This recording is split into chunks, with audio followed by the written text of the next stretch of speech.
first time I met him, I was like super overwhelmed. He's such a smart and intelligent man. I've just come here to learn things. Do things like swimming, jumping, climbing. So what is the whole purpose of going fast? As I get faster and faster, I become absolutely cool. But Sadhguru, I really want to know, what do you do to unwind? I don't wind up, first of all. There are millions of people following us. You think there's some sort of responsibility towards us on… Just stay loyal to one thing, that your wonderfulness is not compromised for any damn thing.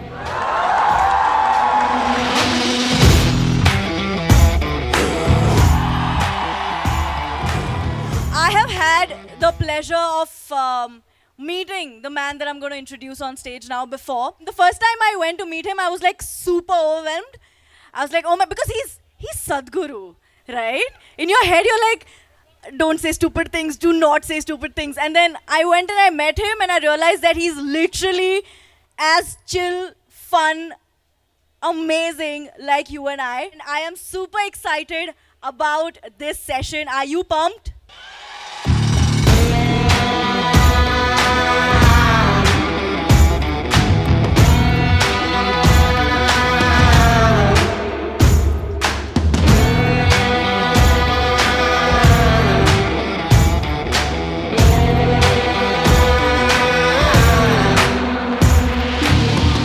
Awesome. So on this discussion, I have, it's not just me. This is going to be graced by two other very amazing YouTubers. So I'd like to welcome on stage Mumbiker Nikhil and BeYouNick. Whenever you're ready, guys, let's make some noise. What's up, guys? Once more.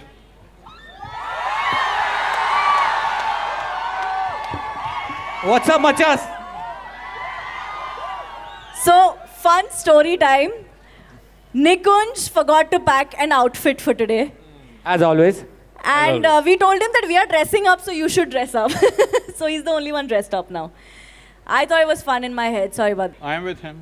You would no, but yes, you look very That was the joke, dude. That True. was the plan. Fine, whatever. I'll let that pass. Anyway, so this is happening. This is a great platform for people like us to talk to Sadhguru. I have had this pleasure before, and I remember the 1 hour that I spent talking to you was the calmest hour I've had in the longest time. And I just didn't know that you could feel like that, you know, when you're talking to somebody. So to begin with, obviously, we have questions. All of us, we are a generation of questions. We always have them. We're always asking. No, we asked questions before you. Oh, great. So then we're taking that forward. Yeah. That's perfect. I have 3 questions primarily. So the first one is, I'm going to jump right into it. You know, when you're in this age, when you're in college, when you're just out of school, you're in college, you're under 25,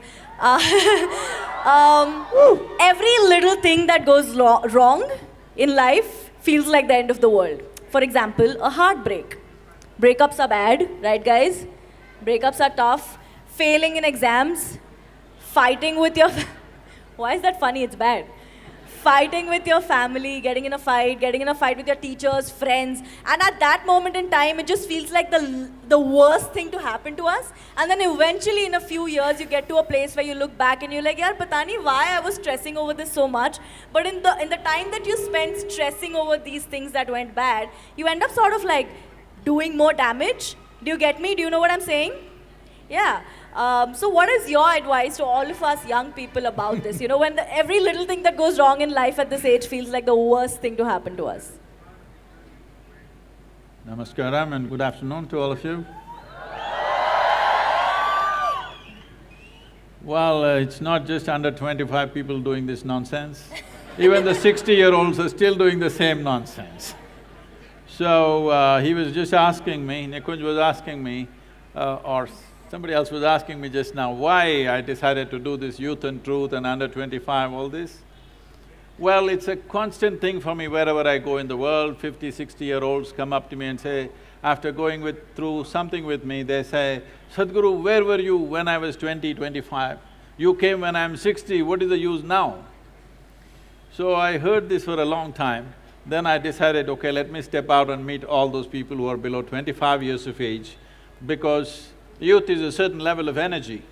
But the problem with youth is, by the time they figure out, by the time they bring some clarity to themselves, this energy is not a permanent thing. It will go down slowly. Well, I'm an exception. But you will see most people slowly sink. But before the energies go down, if you had clarity, this would fire you in the right way. So it's like you're in a room, you can't figure out which is the door. If you had lot of energy, you would break your head. So I thought this should happen to people as early as possible, so that's why. But what advice would you give them? What should be the thought, what can be the first thought when we feel like everything's going wrong? Well, we need to understand this. We are born here with nothing and we'll die with nothing. In between, whatever the hell is happening, you're on the profit side. No matter what is happening, you're still gaining, you can't lose. And anyway, life is not like your school or college. No matter which way you live, everybody shall pass, so what's the problem? You didn't get it? What? Sorry, I missed that. I missed that. Yeah, I was like, what? I said, everybody shall pass, they didn't get it, I said. Sir, ऊपर जाएंगे. Nobody is detained, I'm saying, because you lived not the right way, somebody gets detained, no such thing, everybody shall pass, so just the most important thing is you live, and to live totally.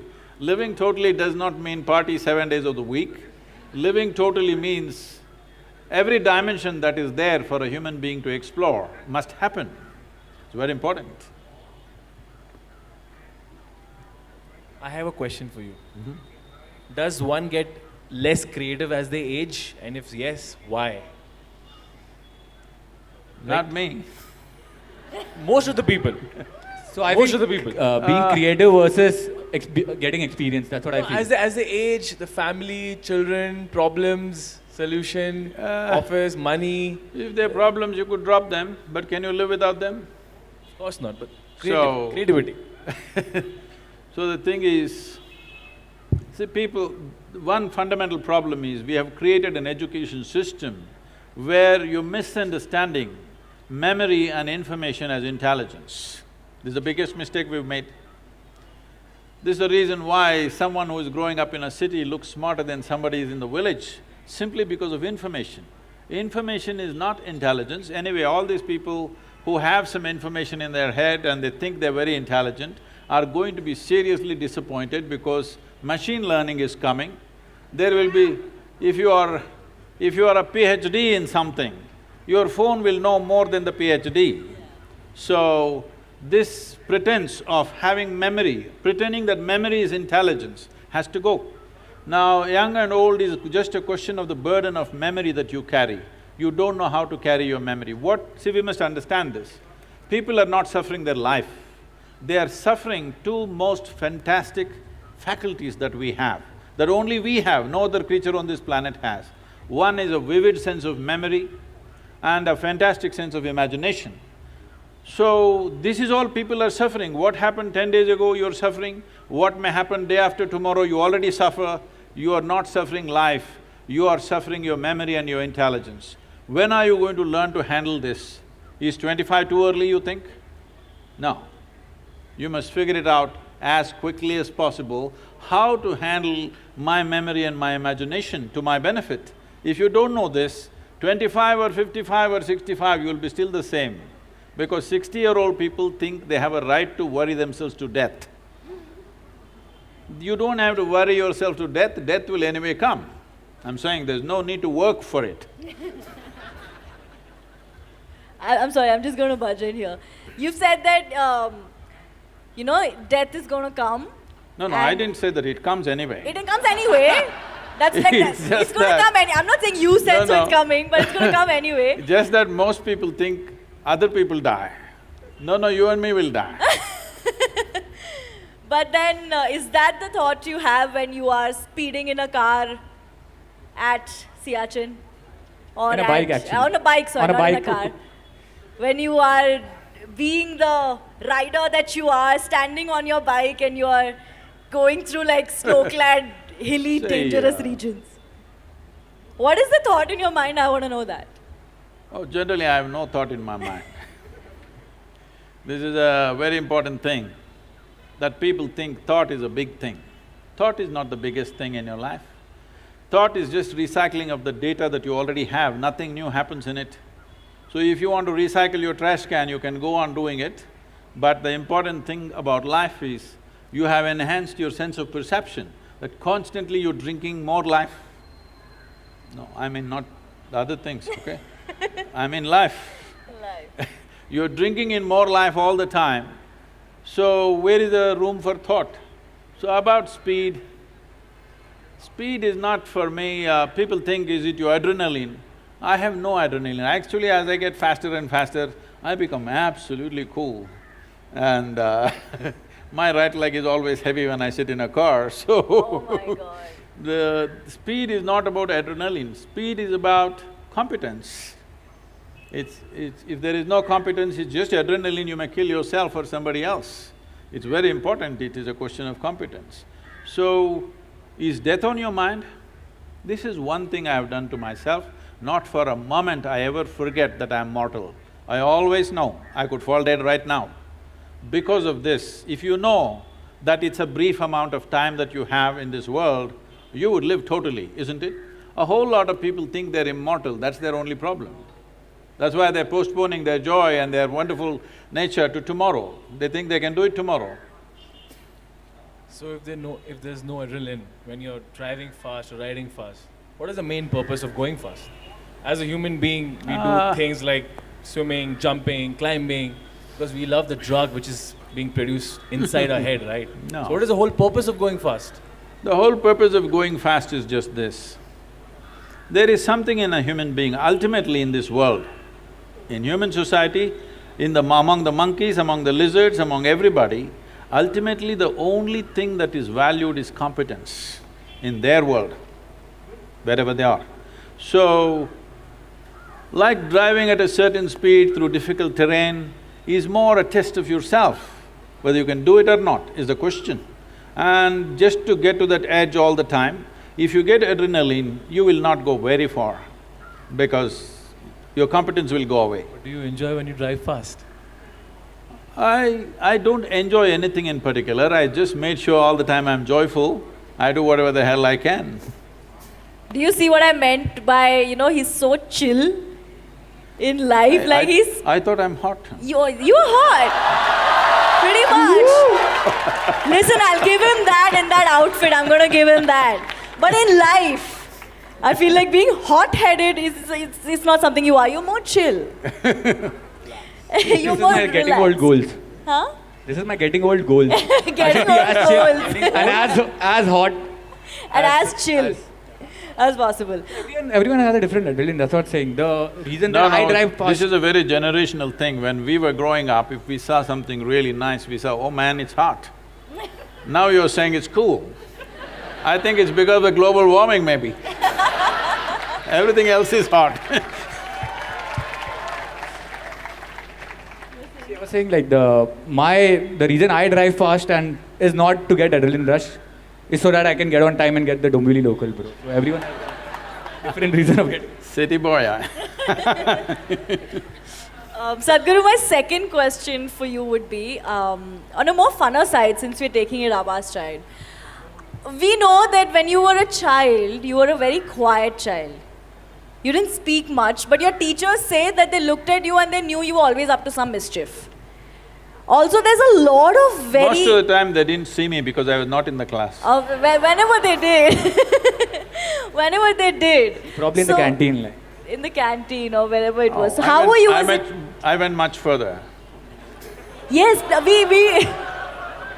We would like to know about how further that was. Oh. We wanna hear a story from then. We would love to know that. Just yesterday, two of my teachers who were in high school, in the demonstration school in Mysore, the regional school of education, they came to visit our yoga center.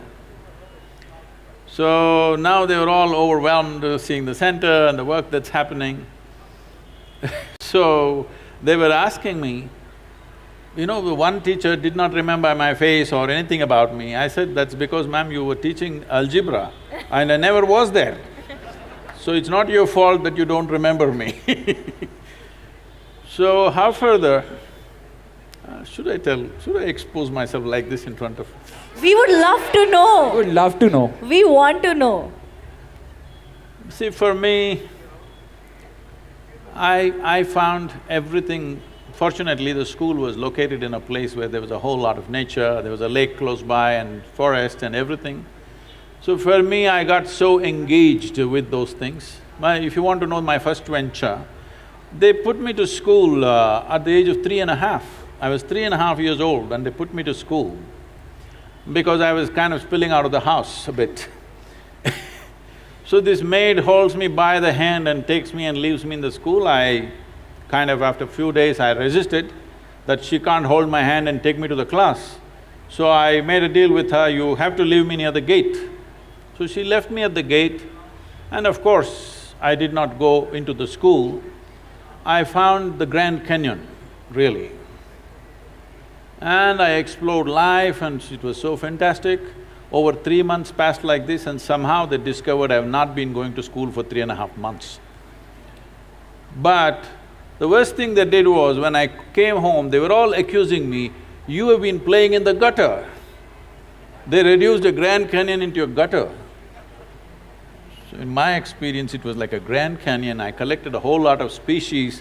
Maybe, I don't know, I was working for a biology PhD or something, but they made all that into trash and said you are playing in the gutter. I thought I was the youngest guy to bunk, like I bunked school in 6th standard, but then no comparison. 3.5 years old, no one can beat that. Also, speaking of schooling and parents and careers, right now, we're in an age where there's so many different offbeat careers coming up. As YouTubers, we get this question all the time. How did you talk to your parents about it? How do we convince our parents about this really new career that we have? I want to ask you, if you had to convince your parents and tell them that this is what you… how did that discussion go? Did that happen where you had to sit them down and tell them that this is what I'm going to do for the rest of my life? I want to do YouTube now, like did that happen with you too? What? He's doing YouTube right now, like he's into YouTube, that's why. Well, not everybody can be convinced about everything, okay? Some things are just done. So, just to give you an example, when I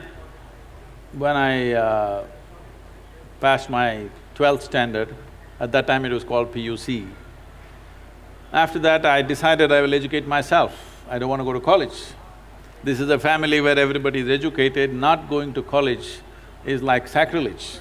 At least today, there is a little more flexibility. Those days, it's like if you don't go to college, you're finished. Because now probably if you don't go to college, you may lose your lifestyle, but you won't lose your life. That was a generation, if you don't go to college, you lost your life, you're on the street, that's about it. So they were terrified of this. My father being a physician, he was just freaked about it. He is a very studious man, all his life, first, second, third in everything that he has done. So he couldn't believe this, that I want to educate myself. So I did one thing. And because of this, suddenly everybody thought I'm become some kind of an enemy. And they were not even talking to me properly. I did one thing. I was just to tell you, I was such a big eater. I would eat 10 times, at least 10 times of what I eat today. But I never was putting on weight or anything because my level of physical activity was such. I could just run up a coconut tree, I was made like that. So I was every day cycling about 50, 60 kilometers, swimming in the Kaveri and going back like this, so eating this. I decided to go to the Mysore University library. Every day when they open at 9, I went, 8 in the evening they close. That entire time, I sat there, read all kinds of stuff. From Homer to popular mechanics, to National Geographic, to literature, to geography, this, that, whatever. Whatever came my way, every day for 1 year, I read like this, just all kinds of things. But the most important thing for me was, though I was such a huge eater at that time, this 1 year I went without a meal. Morning I ate as much as I could, breakfast at home, and I went there and sat there the entire day without a meal, which was a huge achievement for me, because without food I could stay.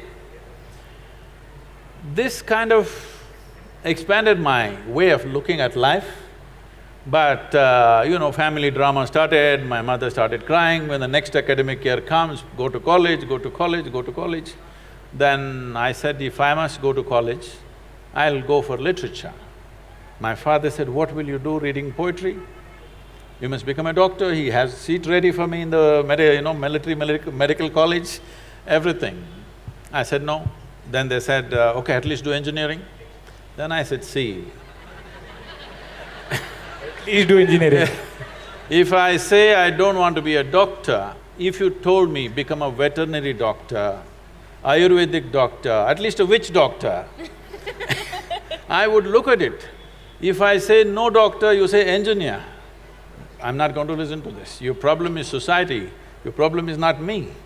So I just went for literature, and these 3 years, I went there in the beginning and they all had ready-made notes, the teachers, they would read. And everybody writing down. Those days fountain pens, kara kara kara kara, it makes noise, it just irritated me. I said, I don't want to listen to this kara kara noise. I gave them a suggestion, if you give that notes wherever you got it, we will photocopy it and give it back to you. We don't have to come, you don't have to come.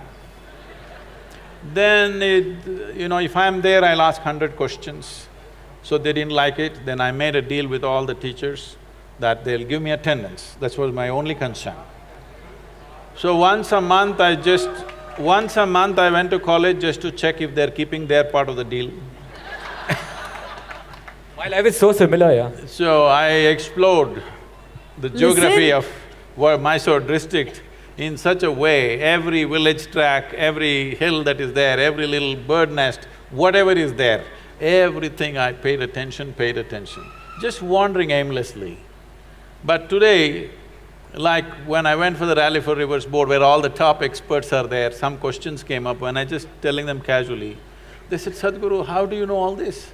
I said, what was aimless wandering? Where I paid absolute attention to everything, from a worm to an insect to anything and everything I paid attention. Now it's become formidable knowledge. I never intended to learn anything, I just paid attention because it was life. And this is all it takes. We have come here to live. There is no other damn purpose. Those of them who want to go to heaven can go today. Why are they postponing? If it's such a great place, I don't see why you should postpone it, isn't it so? This is very important for the youth. If anybody says there is a better place than this earth, it is a crime. It's because of that we have destroyed so many things here.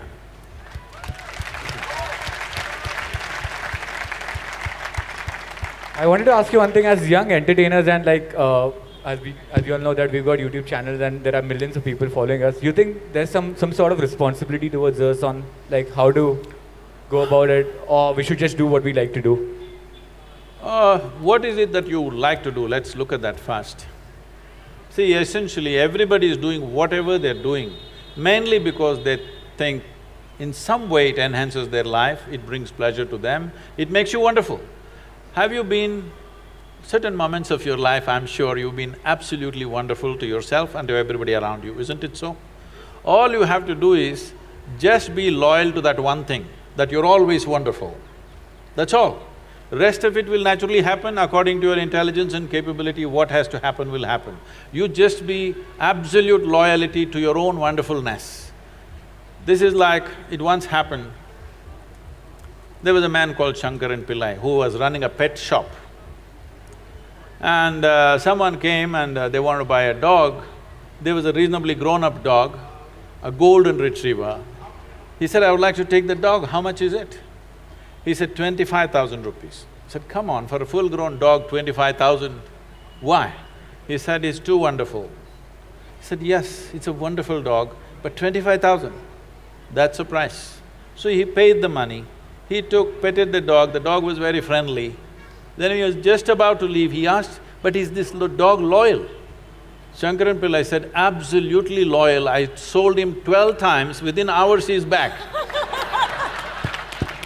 So no matter what is happening, just stay loyal to one thing, that your wonderfulness is not compromised for any damn thing. It's important. So the moral is you should be loyal and you should be unique.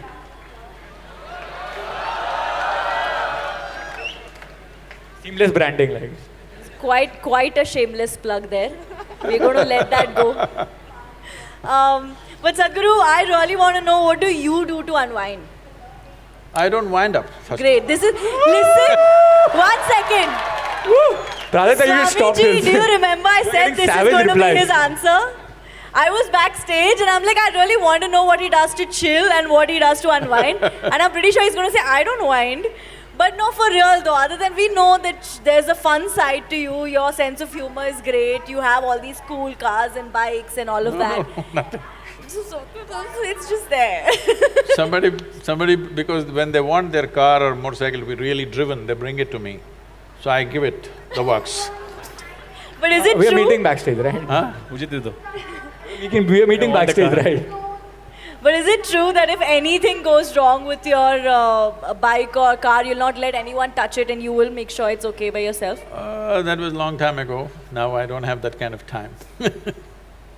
Awesome. I think we're going to open this up to the audience because I'm pretty sure a lot of us have a lot of questions. So we'll go one by one. Do we have a mic in the audience though? Perfect. Okay, hello Sadhguru. I wanted to know what is the one major difference you see between the youth of your time, like when you were young, you're still young but literal senses, and the youth of this generation, like what's one major difference, and what's that one quality you would want of that youth to be imbibed in this generation? If you ask me what's the major difference, what I saw… This is the difference. what I saw going around meeting a lot of youth of today is, during our time, we were always thinking about what we can do for this nation, what we can do for this world, how to cause a revolution about something. Always the debates and discussions were around that. But today, most youth are only talking about their own personal aspirations, which was quite… I don't know, it's amusing and also little alarming sometimes. But at the same time, it is largely because of the economic comfort you have today, which was not there at that time. That's the main reason.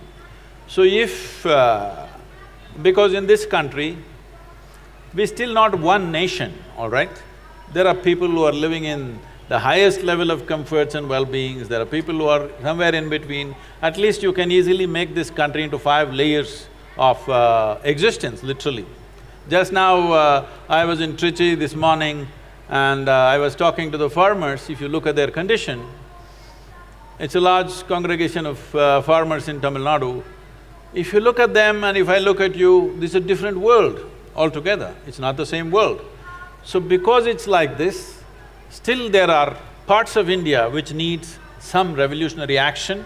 There are parts of India where personal aspiration is good enough. I think it's important that there's a part of you which constantly thinks about how to cause some kind of a major difference to the larger populations. This must be there in our minds, it's important. All right, we've got time for 2 more questions, I think. And I'm not going to choose, I'm not going to be the villain here. Akshay? Hi, Jova's here. Hey guys.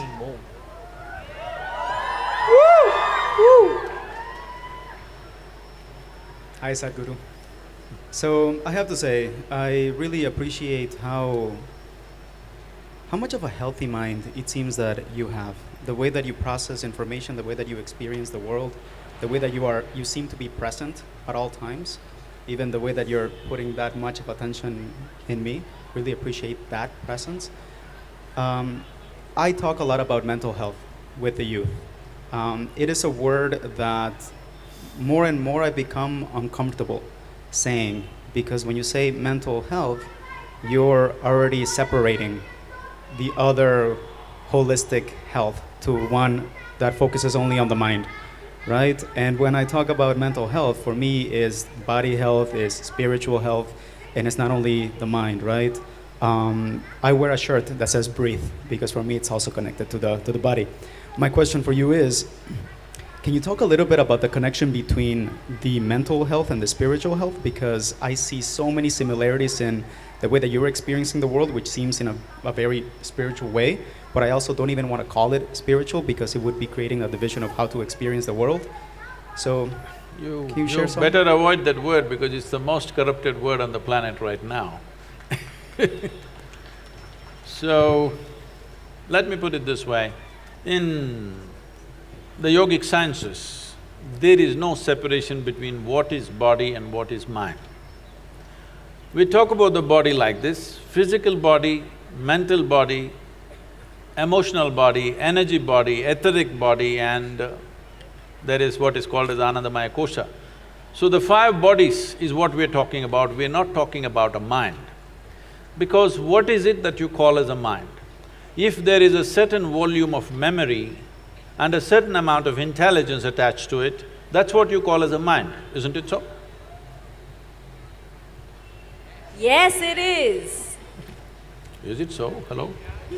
Why are you not in talking terms with me? So, if you look at this, every cell in your body has much more memory and much more intelligence than your entire brain has. For example, memory. You definitely don't remember how your great-great-great-grandfather 10 generations ago looked like, but his nose is sitting on your face right now. Your body remembers even 1,000,000 years ago how your forefather's skin tone was, not forgotten a thing. This kind of memory processing is not possible in your brain, for sure. And when it comes to intelligence, what is happening in a single molecule of DNA is so complex, your whole brain is not good enough to figure that process. So both in terms of memory and intelligence, is a lot more all across this body than just here. This has become important mainly because we have kind of taken education straight out of European culture and put it here. In the European culture, thought became very important because they went through about 300 to 400 years of very dogmatic religious practices, that anybody who thinks something different was dead. So, they broke away from that about 150 years ago, which they called as Renaissance, which was a big breakthrough for them, that they could think for themselves. Otherwise, everything that you need to say is already said in one book. If you say one more thing, you're dead. This was the culture. So they made thought, human thought, into a very big thing. But you understand this, whatever kind of thought you have is only from the limited data that's coming, that's already stored in your mind, isn't it so?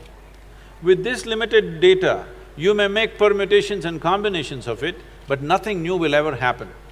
So, when we say mind or manas, we are looking at a dimension as memory as a separate silo, which is all across the body. There's more memory in every cell in the body than here.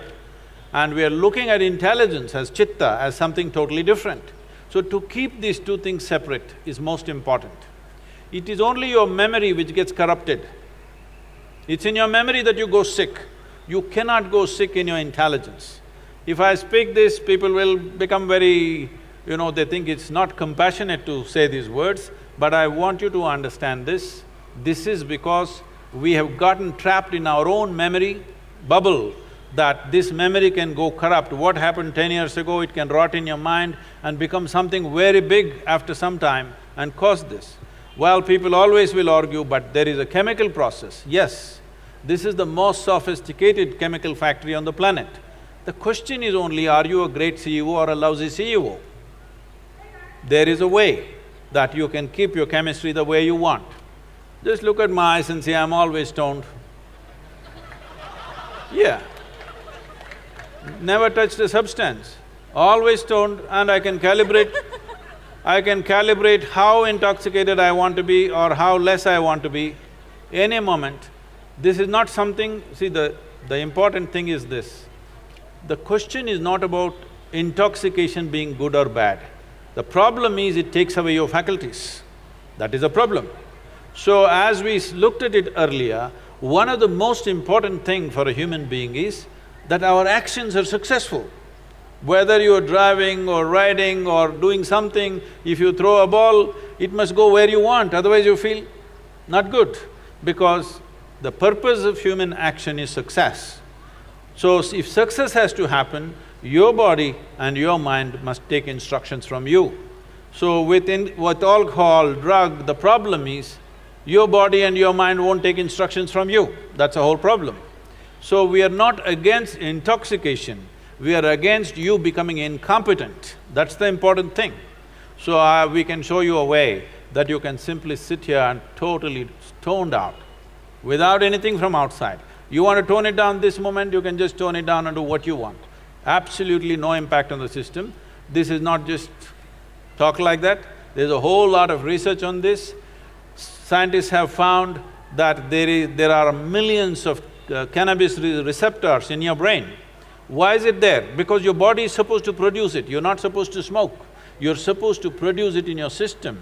And the Israeli scientists who researched this extensively called that dimension of chemistry in us as Anandamaya, because he did not find any appropriate word. He searched the Indian scriptures and found the word Ananda and called it Anandamaya, that if you want, you can just be blissed out right now.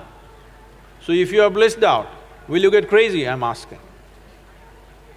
Well, others think crazy, other people may think you're crazy because you're always blissed out, that's their problem. They're the ones who are crazy because they've lost their bliss. Even the little joy that they had as children, that also they've lost. They're carrying such a grave face as if they're practicing their last posture in their life. Yes, I'm telling you, you don't have to practice, it'll naturally come. When you die, you get the posture. You don't have to practice out all the time on the street. So, mental health, looking at it separately is not the best way to do it. You must look at the physical, chemical balance within the system. If this one thing you manage, being physically well, mentally well is a natural consequence. The problem with the whole kind of education we have is, we want the consequence without the process. You don't bother about the consequence, you handle the process right, the consequence will happen. Now you want… mangoes are coming already there in Bangalore? Not yet, not yet. Not yet. Mango is sweet, everybody likes to eat it, but nobody is interested in the tree. If you nurture the tree, mangoes will fall on your head, you don't have to dream about mangoes, anyway it'll come. Instead of nurturing the tree, people dream about mangoes. This is called as being goal-oriented. In yoga we say, if you're goal-oriented, you have one eye on the goal. You have one eye on the goal and only one eye to find your way, you have become incompetent. It's very important that today, this moment, whatever the hell you're doing, to do it as well as you can is more important than what will happen in the end, what will happen in the end. There's no such thing. Somebody, one of the celebrities in the country coming and asking me, Sadhguru, can you tell us how we can beat Pakistan in the cricket match? I said, beating Pakistan is Indian Army's job, you bloody hit the ball, huh? How's the Josh? All right, we've got one more question right there, Akshay. Okay, by the way, guys, little piece of good news, it's not last 3 questions, we've got a lot of time on us, so it's cool, it's chill. I just want to sorry, just before taking the question, I just wanted to ask, so if you're not goal-oriented, I feel that you push your goal too. So, what do you have to say about this? It's not just the process. No. See, well, to set a direction, we have a goal, all right? Whether you want to go this way or this way, you created a goal. But that's all the job is. Once the goal has set the direction, it is a question of efficiency of walking or riding or driving or whatever the means of going there, isn't it? This will… see, everybody has a desire to win. But your desire is only a direction. Your desire doesn't do anything else. A desire sets you in a certain way. Desire doesn't get you to win. Every fool wants to win, but only those who play well will win, isn't it? I want to ask you one thing. What makes us a human being? You said we can get stoned whenever we want to. So what makes us a human being? And do you think greed… I thought you were already born a human being. No. What makes you a human? That's science. What makes you a human being? You know, not the organs. Talking about what is the whole purpose. Does greed plays an important role in the evolution of a human being? And if we see the life so easily, like, you know, if you want to get stoned, so easy. Oh. No, I'm not talking about getting stoned as becoming… No, this is important. See, because till now you have understood the word stoned as sitting in some place like this, like a dead chicken. No, I'm asking… That's why Nikhil is not taking off his glares actually. Yeah, stoned. I'm talking about… I have mastered the technique also, by the way. That's why. I'm talking about being stoned means you are in a state where no matter what is the nature of activity you're doing, with who you are, what is the result happening or not happening, you're still on. All the time you're on because you're stoned, otherwise you would be affected. But right now people's idea of being stoned is sit in a corner like a dead chicken. That's not my idea of being stoned. You're hugely empowered because you're intoxicated. So what is the purpose? Purpose. You want to know? Now, what makes you a human being? See, there are many creatures. People say approximately there are over 1 trillion creatures on this planet. I just want to cut you. Like, my father used to tell me, like, I was a very dumb child. Like, I never used to focus on studies. Yeah. Because I used to ask a lot of questions, you know. No, because I'm your father's age, I'm saying I can understand. I never used to understand anything. I say that's okay. I was very bad in studies. You cannot say. I can say, I'm his father's age, I can say. So it's like, he's like being sad, being greedy, being hardworking, you know, that makes you human, that's a part of your life. You asked the question, you're trying to answer it. What is this? I just want to know, like, I was listening to you. So what makes you a human being? There are over 1 trillion creatures on this planet, from worms to insects to birds to animals, all kinds. Many of them fantastic creatures. A lot of people even call themselves that I'm a tiger, all right? Many are calling themselves lions, but tigers, lions, elephants, no matter what they are, they're just called that. We never call them a tiger being or a lion being or an elephant being. Only for you, we said you are a human being. This is because you are the only one who has the capability that if you exercise your choices, you know how to be. None of them know how to be. They're all programmed for compulsive reactions. They exist in a world where it's all by compulsive, instinctive reactions, but you know how to be. But human beings are trying to prove that they don't know how to be. They just don't know how to be, most of them, unfortunately. They're trying to prove the nature wrong. But you know how to be. Only thing is, you must keep your choices open. Choices means, right now, is it true? If you wish, you can sit here and look at the person next to you, think some really horrible things about this person sitting next to you and get little depressed, why am I sitting next to this horrible creature? Possible or no? Possible. Or you can look at them nicely and think wonderful things about them, or don't even have to think anything. If you don't think anything, simply look at another life, you can sit here in wonderful company. Possible or no? So you being wonderful or horrible right now is a choice. Are you exercising the choice, or are you falling back in evolution and behaving compulsively? That's all the big difference. A human has the capacity to be a conscious life. And we also do the same things. They are born, we are born, they eat, we eat, they reproduce, we reproduce, they die, we die. We're doing the same things. But the big difference is we can do it consciously. They do it as a programmed system. This one thing if you do, suddenly you will see your experience of life is so phenomenal that it is such a big phenomena. What is the meaning of life? Such a question will never come to you. There is no such thing as meaning of life. It's a phenomena beyond all meanings. If there is no profoundness of experience, if you're living on the surface, especially if you're living in the thought process, then you are thinking, what is the meaning? Because all you have is words. When you're full of words, you want a meaning for the word.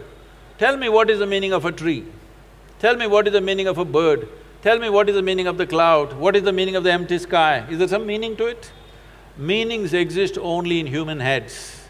The universe has no meaning. It's too fantastic to be trapped in a meaning. That's the universe. All right, let's take… Guys, tell us your name so we'll know you. Namaskaram Sadhguru. My name is Rakesh. First of all, thank you so much for being here. I should say on this planet to guide us. Oh, I've been here only. I know I look… See, this happens to me. Whenever I land in United States, in the immigration, these days I have global entry, so it's okay. Otherwise, always I stood in the immigration where it's marked resident alien. I look around and see I'm the only one who fits the description. You are Sadhguru. I actually here only. Yes. Sadhguru, my question is… If you can hold it. Yes. I know you want to speak from your heart, but it works better this way. Okay.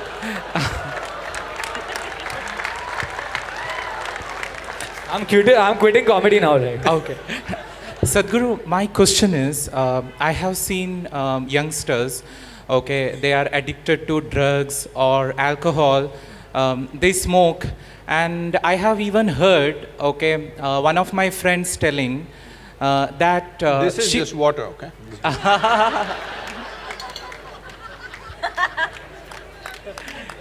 Yes. I have even heard one of my friends telling, if I recollect correctly, that even Lord Shiva used to consume, okay, substance. And they take it as an excuse and they imitate it, saying that even Shiva used to do it, okay, why should not we imitate it? So that is the excuse which, few of the youngsters, take it to consume the substances. So what is your advice to them? Well, everybody is these days asking, why can't all these things be made legal? Why do we have to buy it in the back street?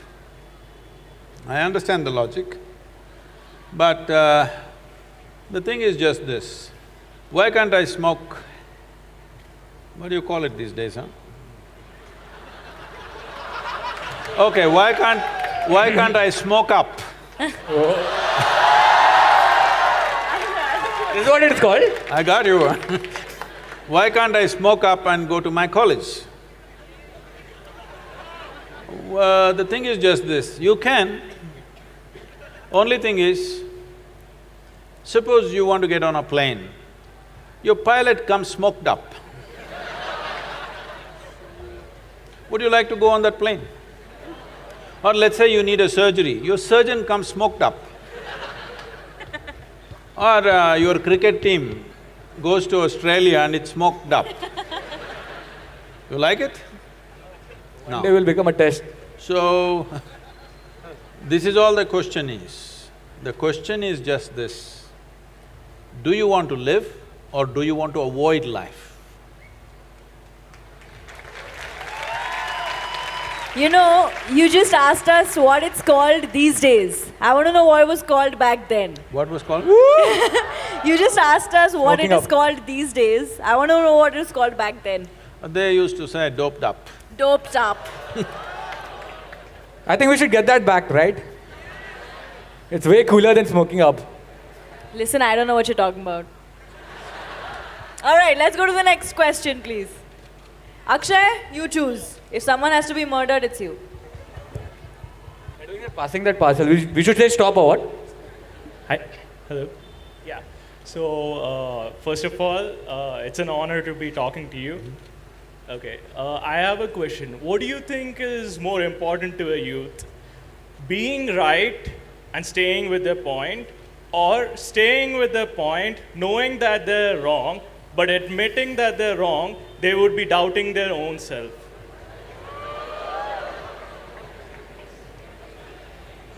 It's not a tough क्या था question. क्या था? She's asking if you're smoked up.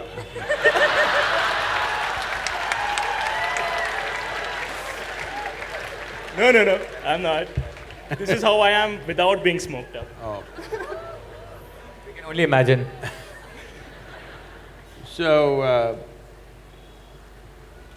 see, it's best, the sooner you get this in your life, it's best, because if you look at life without a keyhole vision of what I want kind of life, if you look at it little larger life, there is no right thing to do in the world. There's no really something called as really right and really wrong. It is just that people are taking positions and saying, I am right, you are wrong. If you go in terms of, in any situation with people, if you talk about who is right and who is wrong, of course I am right and you're wrong. This is the basis of all arguments and fights and everything else, conflict, isn't it?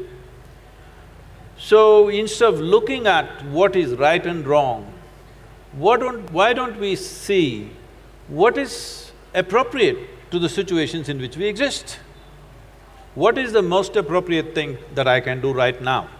What would be best for me and everything around me? That's what I do. This may not be the right thing. If you want to take examples like this, in Tamil Nadu, traditionally, they have this, a real man. A real man means, is called Aayira Aane Konnavanu. That means one who has slain 1,000 elephants, he is the real man. Well, Veerappan got half the way, but we shot him dead as a criminal. So I'm saying, those were times when elephants were just in such numbers. If people had to live to protect them, a man would go not with a Magnum 400, but with a sword or a spear and kill the elephant. That guy was a big hero because he killed the elephant. But today, if you kill the elephant, you know where you're going. So, the question is not about what is right and wrong. The question is, what we are doing, is it appropriate to the situations and the times in which we exist? Above all, see, people are always talking about integrity as good versus bad, right versus wrong, morals, ethics, values. I'm on camera, I'm telling you, I have no morality. For me, my integrity comes from my humanity, not from my morality. Because morally correct people are doing the most horrible things on the planet. People who think they're morally correct, they do the most horrible things on the planet, to each other, human beings, and to larger groups, all kinds of things. If you don't let your humanity sleep, well, when you say humanity, the important thing is this, because you asked what makes you a human being. In your brain, there is something called as a reptilian brain, which is approximately the size of your fist. What is the rest of it? That is the cerebral cortex. So the fundamental difference is this, the reptilian brain always wants to set up boundaries. You… in Bangalore city, are the dogs peeing all over the place? Are they? Hello? I'm just asking, is life still working? So he's peeing all over the place not because he has a urinary problem or something. He is building a pea kingdom. He's setting his boundary all the time. This is his nature. He cannot think beyond that. He has to set his territory, he has to set his kingdom. The most fantastic thing about the human being is, we can use another dimension of intelligence which has happened only to us on this planet, that we can think beyond our boundaries, we can live without boundaries within ourselves. Well, we've still not built a world where we can erase the national boundaries and other boundaries and live. But at least in our minds we can erase our boundaries. If you do this one thing, if you have erased the boundaries in your mind of who is mine, who is not mine, do whatever the hell you want, everything will be right. All right, we'll take one last question, Akshay. If you want, you can ask me. Hello. Hi Sadhguru, my name is Pranoy over here. I am 24 years old and… Oh, you're just 1 year short, after that they'll throw you out of here, huh? Yeah, I guess. So I didn't have a specific question when I picked up this mic. This is something more personal and If you can hold it right, it's not very clear. Yeah, so this is not a very specific question or generic for that matter. I hope that this question will answer a lot of others. Hey, ask the question, what is this? The question Sorry. is so much The question is so long. So I just wanted to ask that there are goals that I want to achieve, and I also know that there's certain things I shouldn't do that will hinder my progress. So there, I'm trying to find methods of accountability for myself where I can push myself and get that. As you said that we all are trying to win in some ways, but I'm not able to figure out methods of accountability within myself to reach that. If that makes sense. No, it doesn't. I'll answer the question anyway. I want to break it down. I don't know if I have the similar question that I want to reach somewhere and there's few ethics of me which is stopping me to do certain things which will make me reach there faster. So yeah, ethics or morals, you can say. So what do you do about it? Should we concentrate on the goal and reach there faster, or should I hold on to my ethics and morals and let it be a little slow and be there? See, whatever you do in your lives, I'm sure each one of you will go out and do so many different things. But whatever you do, is it very important? It is relevant to the world in which we are living. Hello? Is it very important? It's relevant? Suppose you set a goal today, in next 25 years, this is where I want to be. In those 25 years, the entire situation changed, but you are still going that way because you want to get your goal. Isn't it a disaster? So everybody is thinking, my dream should be fulfilled. Let me tell you what's my blessing to you. How's the Josh? How's the Josh? My blessing to you is, may your dreams not be fulfilled. Let something that you could not dream of in your life happen to you. Because what can you dream of? I'm asking you, what can you dream of? Only a little exaggeration of what you already know, isn't it so? Can you dream of something totally, absolutely new, which is not in your experience? So you are ruling out all the possibilities of life simply because you have set a goal, because somebody is telling you, you must be goal-oriented, goal-oriented. No, you don't be goal-oriented. Constantly work on how to enhance this piece of life. It is like, you have a Maruti car, nothing wrong with it, it's a good car to go home and go to the office. But you want to race on the F1 track. Well, four wheels are going to go in four different directions. If you want to go on that kind of speed, you don't dream, you build the machine, isn't it? Similarly, if you really want to go somewhere in your life, you build this one. Don't worry about the damn goal. We don't know what opportunities the world will open up tomorrow morning. How do you know? Just make yourself into a fantastic human being. You will see, life opens up in a million different ways. But if you have one silly little dream and you work for it all your life, what is the point of that? So may your dreams not come true. Let something that you could not dream of happen to you. I feel like all three of us relate to this on a very personal level because Nick wanted to be a bartender. Nikhil was I was actually. He became a bartender. Nikhil was working as airline crew. I was working as a radio jockey, and I remember we have this conversation every now and then where we are like, this was the goal we had, and then nobody saw YouTube coming, nobody saw this happening, and then now suddenly we have a life where we can sit and talk to Sadhguru in person. So don't waste your life. How cool is this? This is the new dream. Don't waste your life dreaming. Keep your eyes and every damn thing that you have open and look. There are a million doorways. I think this brings us to the end of this session. Listen, again, I think the calmest hour we have spent. What do you guys think? 2 times in a row, thank you so… Yeah, I know, it's a very weird vibe. Like, I was just like, after our discussion, I remember just standing and thinking, I was like, what just happened? Did I even talk at all? Maybe I was stoned. Hey. Doped up. But thank you so much, Sadhguru. And thank you to everybody who is here. Have fun, guys. It's going to be great. We're going to take your leave. Thank you. Bye, guys. Let's do it. Check. Yeah. Okay, on that note, we'd like to get a picture with all of the panelists on stage. Would you all like a picture? Yes? So just crowd around the middle and turn around and face the cameraman. A big round of applause, ladies and gentlemen, to the panel on stage. There you go.